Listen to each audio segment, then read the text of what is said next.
Hi, I'm Mark Donovan from HomeEditionPlus.com, and today I'm going to review with you a basic checklist for kicking off a room addition project. First and foremost, you want to take a look at your existing building lot plans that you may have and any covenants that you may have associated with the property. It's important to review the plans to see if there's utilities or septic systems or wells or drainage easements that may be on the property that may impact your ability to build a room addition onto the side or back of your home. In addition, you may want to visit your local building inspector if you have any questions regarding your room addition plans or ideas, or if there's any questions that you may have on the building lot plans or covenants that may exist. You don't want to go down the path of building a room addition without really knowing what you can and can't do legally in your municipality. The next step in building your room addition is to actually write down what you're looking for features and the purpose of the room addition itself. And I always like to start out with a quad rule paper and start to sketch out the existing home footprint as well as the footprint of the addition. And in it, I may begin to lay out some interior walls. I might include some of the furniture pieces that are expected to be in it, and I make sure it's all done to scale. So I get a rough idea of how everything's going to fit and how it's going to work.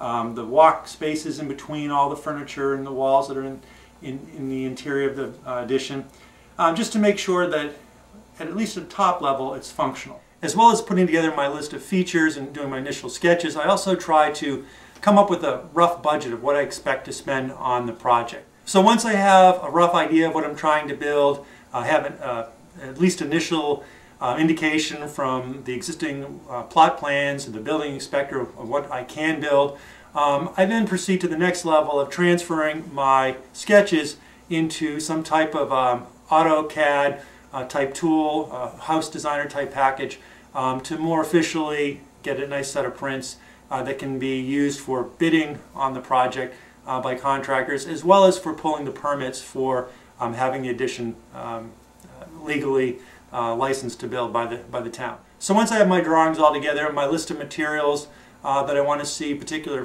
key features in the addition, I then go out and solicit contractor bids. I typically have used folks that I know in my local area. However, there are national databases out there of contractors where you can fill out a form online, and then several local contractors in your area will will respond to your request for quote, if you will, for the project. And there's no cost for you for their service. And these contractors have already gone through a full pre-screening process with the national database service that they're associated with. So I highly recommend using one of those types of entities if you don't know or can't get any recommendations from neighbors or friends or relatives in your area of quality contractors.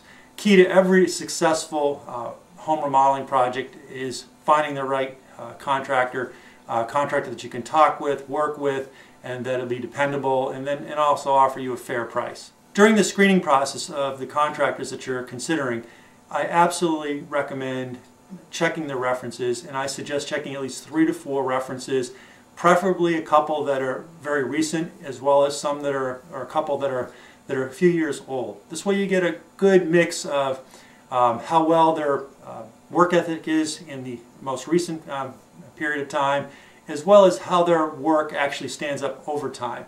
And again, by using contacting several references, you're more likely to hear all the good and the bad associated with the contractor. And contractors are humans; they're not all going to be perfect all the time. So it's good to get a good mix of input from several several references to get an overall feeling of how that contractor could be to work with for your project. When interviewing contractors, look for contractors that provide very formal, very specific bids on the project.